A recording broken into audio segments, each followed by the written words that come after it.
Papakaya cha dharmasya sarvadharmasvarupine avatara varishtaya Ramakrishnaya te namaha.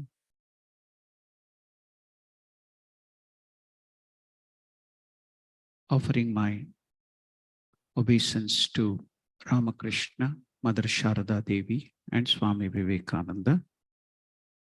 My heartfelt namaskars to all of you.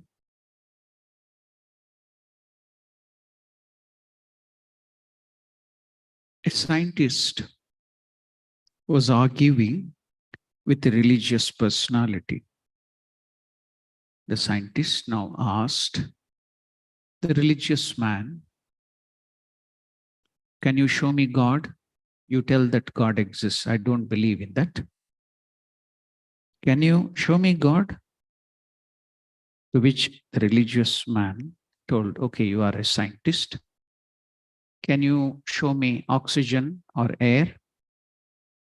To which scientist told, "Hold your breath for 1 minute, then you will see. You will come to know the presence of oxygen, or you will feel that trouble by which you are bereft of oxygen." To which the religious person told, "Hold your breath, continue for 5 more minutes and you will see God."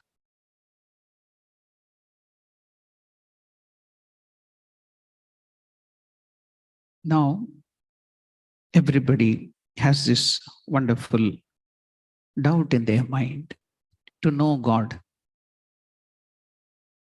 The meaning of jignasu in Vedanta or in our scriptures is gnatum icha. Jignasa. Gnatum icha means the deep desire to know our true self or God. That is called jignasa. Now, in the process, we find there are so many obstacles. You have to overcome so many obstacles. One fine story will explain it to you. A saint or a monk decides to meditate in solitude, away from his monastery. So he takes his boat out to the middle of the lake, moors it there, closes his eyes, and begins his meditation.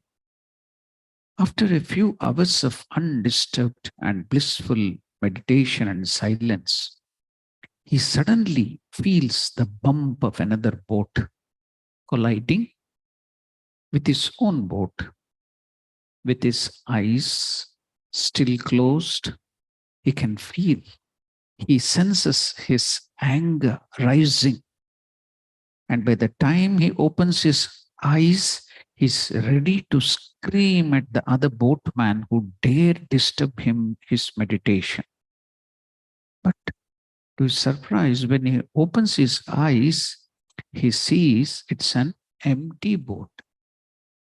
Nobody was there in the boat. It was an empty boat that had probably got untethered and floated in the middle of the lake. At that moment, the monk understands that the anger is within. It's not outside. The enemy is not outside. It is within. So now you can see the monk understood that the anger is within him. It merely needs the bump of an external object to provoke it out of us. From then on, whenever he comes across someone who irritates him or provokes him to anger, he reminds himself the other person is merely an empty boat. The anger is within me. So we have to take time for introspection and search for the lasting answer. Now, if you are sailing in a boat on a river and an empty boat comes from the side and bumps against your boat, you say nothing. You accept it and sail on. But if a man, a woman, or somebody was sitting in the boat, then there would be quarrel. Why is it? If it was empty boat, you don't get angry. But if a man, a woman, or somebody is there in the boat, then you get angry. You get disturbed. If a man or a woman is sitting in the boat, there would be anger, quarrel. You would forgive the empty boat, but you would not forgive the human being, whether man or woman, if he bumps or if he makes you angry. You would forgive the lifeless boat because you accepted it. There was no other way for you other than to accept it. You would not forgive the human being because it was difficult to accept him or her.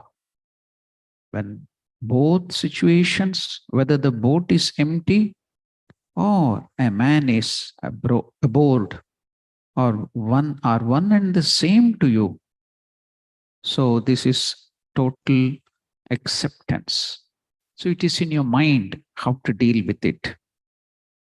Now, a monk or anybody for that sake is now in search of God who is within. But why all this anger, irritation, the enemies, the problem? So there you can find the answer. We are in essence the Parabrahma Swarupa, infinite existence, Sat, infinite consciousness or knowledge, Chit, and infinite bliss or joy, infinite joy, absolute, that is Ananda. But why then all this anger and other things we are finding? That is because of the covering of Ajnana or nescience, ignorance, avidya, maya. So that covering of impurity now doesn't allow that light or the Parabrahman or God to manifest. More thicker the covering, more animality we manifest. Less and less the thicker covering of that Ajnana, then we see that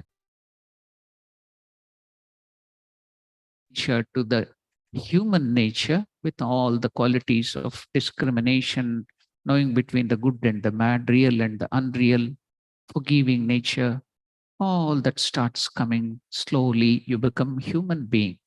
Then from there, you will become still better and better. You will manifest that higher aspect of God, this Satchit Ananda, that light you will be manifesting. That is, you are going towards divinity.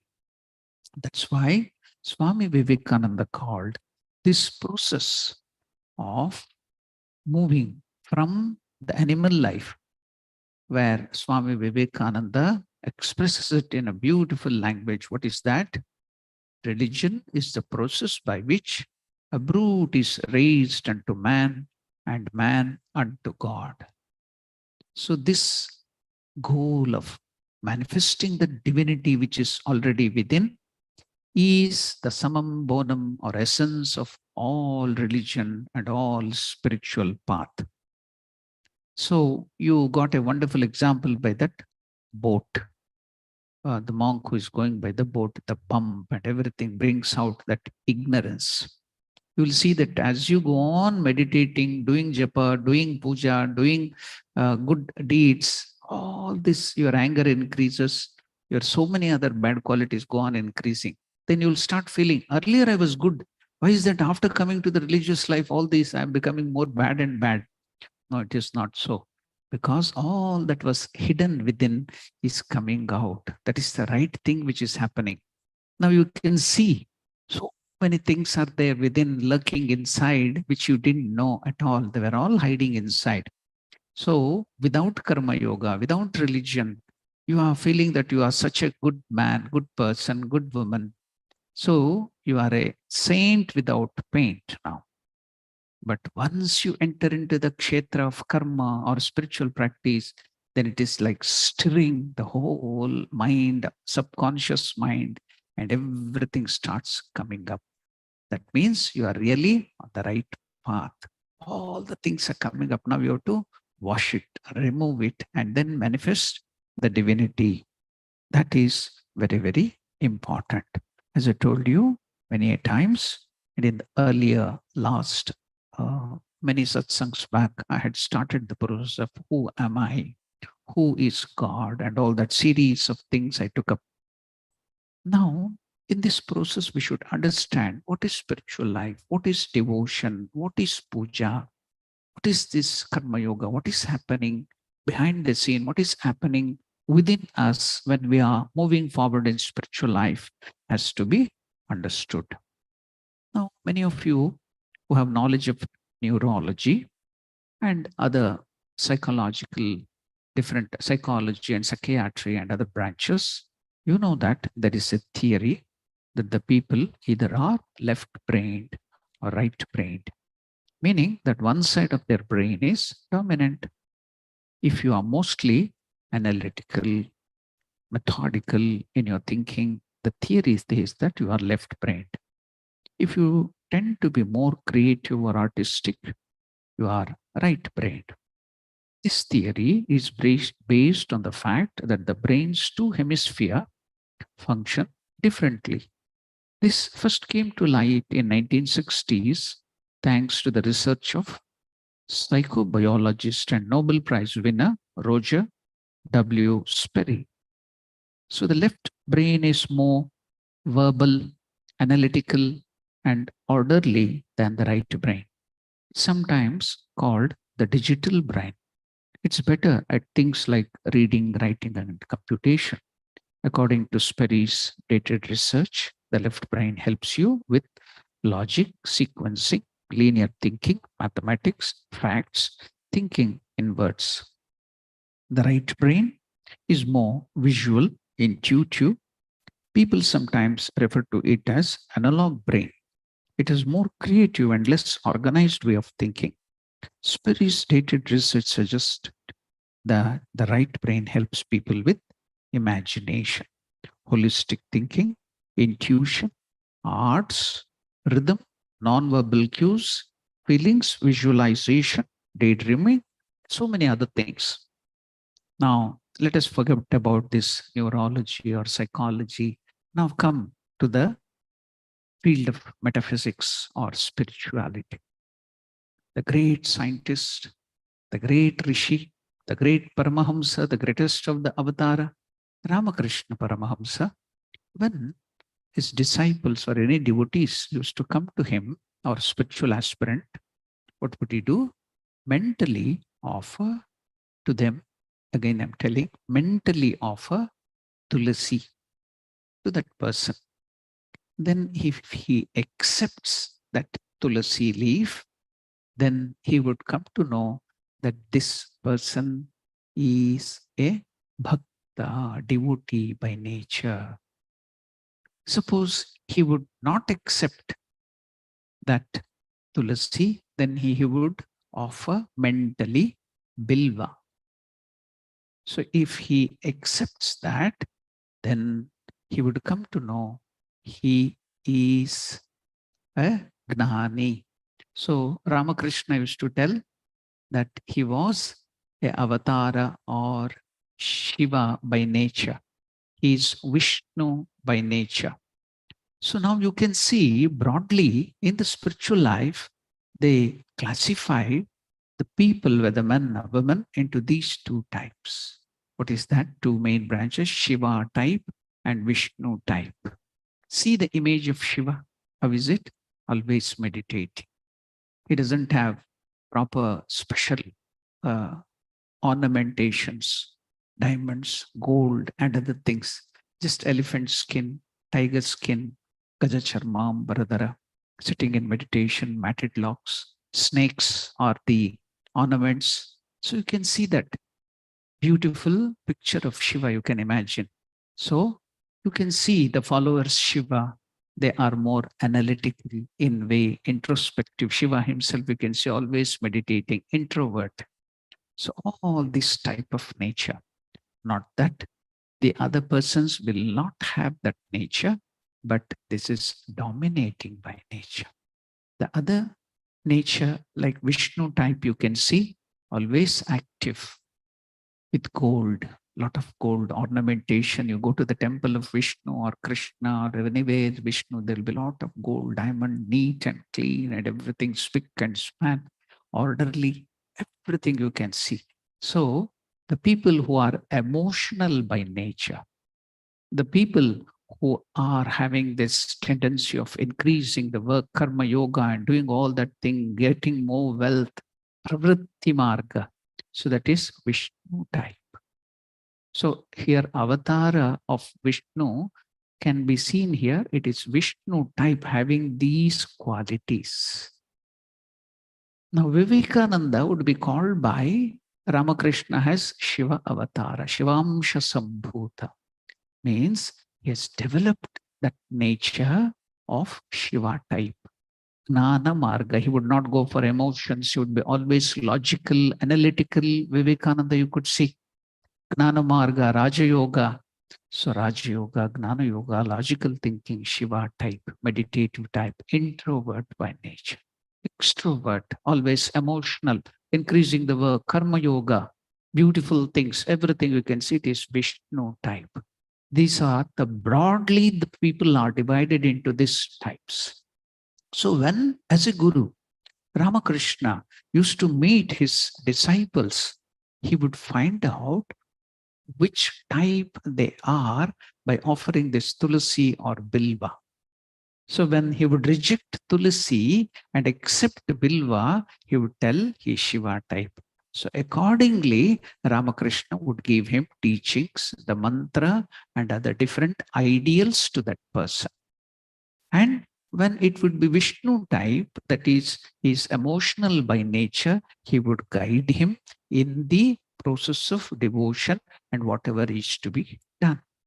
Now, a peculiarity was found in the process of this giving the mantras and the Ishta Devata. As I told you, all the gods and goddesses are different ideals. They sit in different qualities, gunas in front of the devotees. A person, a devotee, when he worships that God, meditates on that God, what is happening? Now in the puja, the first and foremost rules of puja, if you open the puja book, is what is the basic principle of puja? Devam bhutva devam yajet. You have to become God, that particular God or goddess, then only you get the authority to worship God. So if you have to worship Ramakrishna, you have to become Ramakrishna yourself, and then only you can worship. So the process of worship, bhakti, meditation, karma yoga of some particular ideal you take up, whether it is Ganesha, Rama, Krishna, Saraswati, you worship. Why do you worship that God or goddess? Because you see there are so many good qualities in that God or goddess which you don't have. You want to profess it. You want that. So you have taken that God or goddess as your ideal. Suppose you like some teacher or a person. Why do you like that person or a teacher? Why do you respect that person? Because he is having more beautiful qualities than in you. So you want to go to his company and serve him and respect him because you want to get all those qualities to yourself, which you don't have. That's why you respect another person or go to a person and be with him, serve him.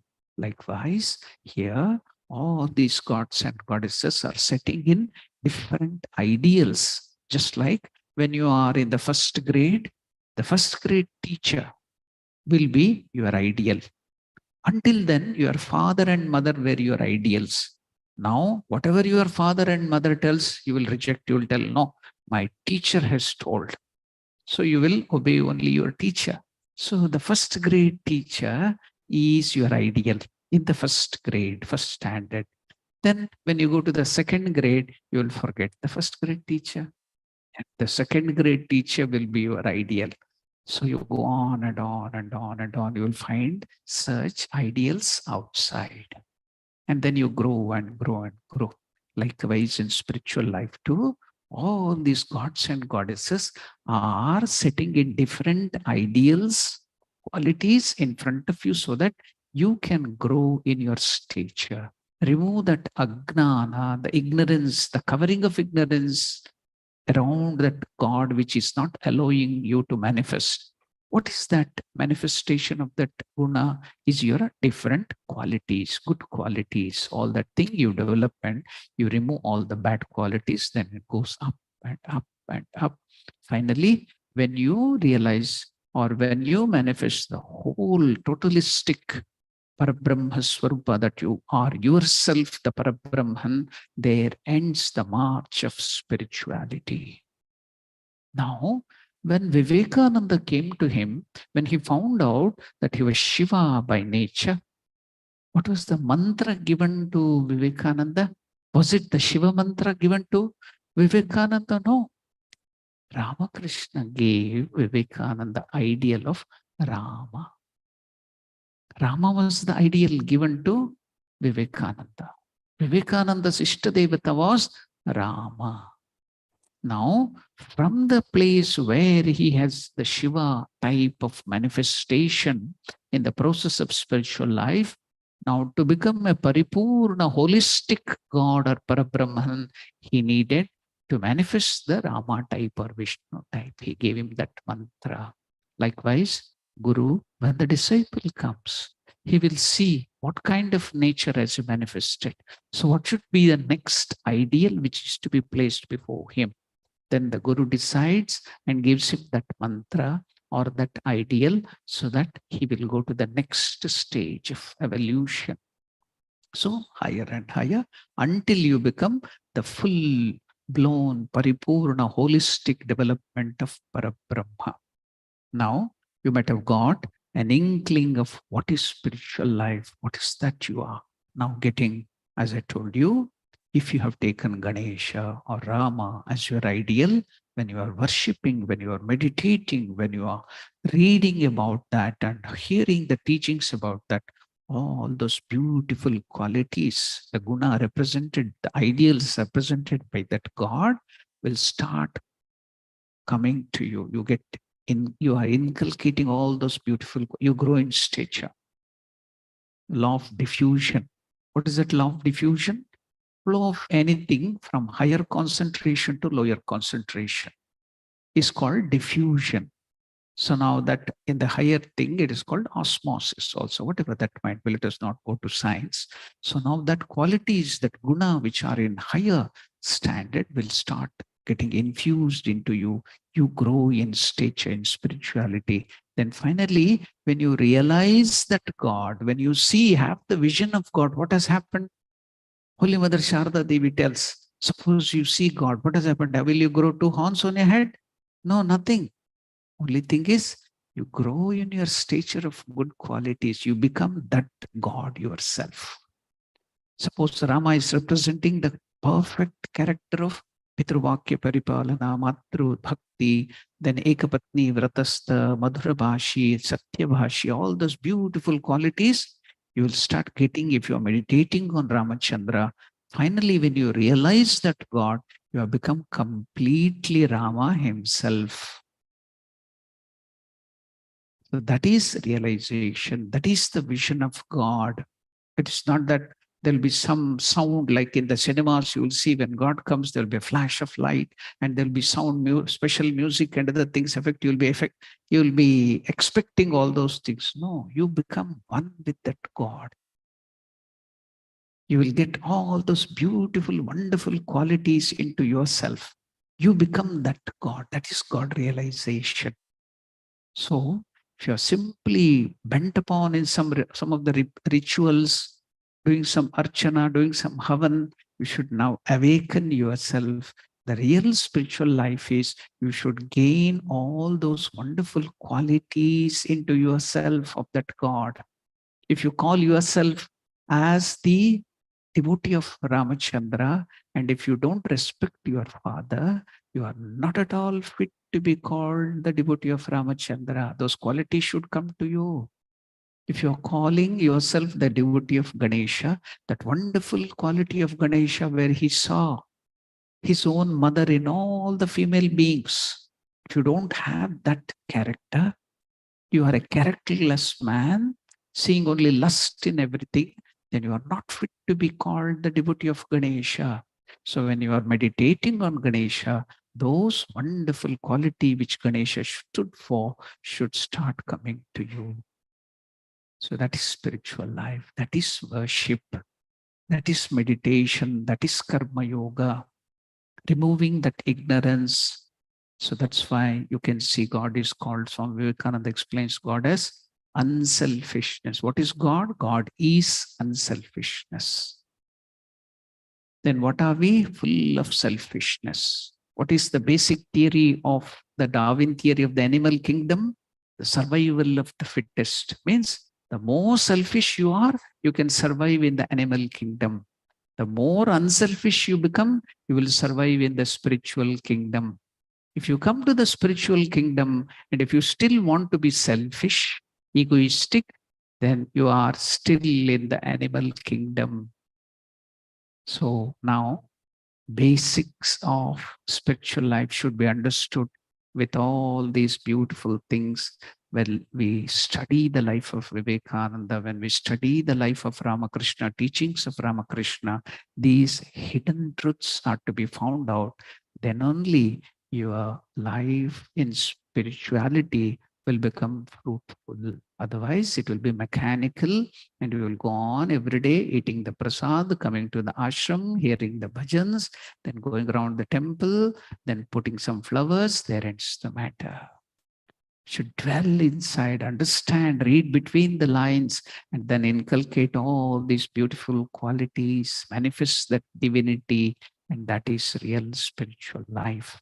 So many such things are there, wonderful things. Let us go on discussing this series. Last 2 times, I had to break my series of discussion about this. What is God? What is myself? What is spirituality? And that series of talks I'm taking you through, because of the Palaharani Kali Puja, I had to break that, what you call, linear position. So if God permits me, think of much more and meditate on the much more different aspect which Ramakrishna has given, which Mother Sharda Devi has shown us, and Swami Vivekananda has explained to us, and we will understand spirituality more clearly, and then it will be easy for us to go forward in spiritual life. Now, because I have taken a lot of time, I will end this wonderful conversation on spirituality. Let us be very careful, understand that, carefully analyze all these things, and bring that into our life and make our spiritual life fruitful. Let us progress towards that divinity. Om Shanti Shanti Shanti. Harihi Om Tat Sat. Shri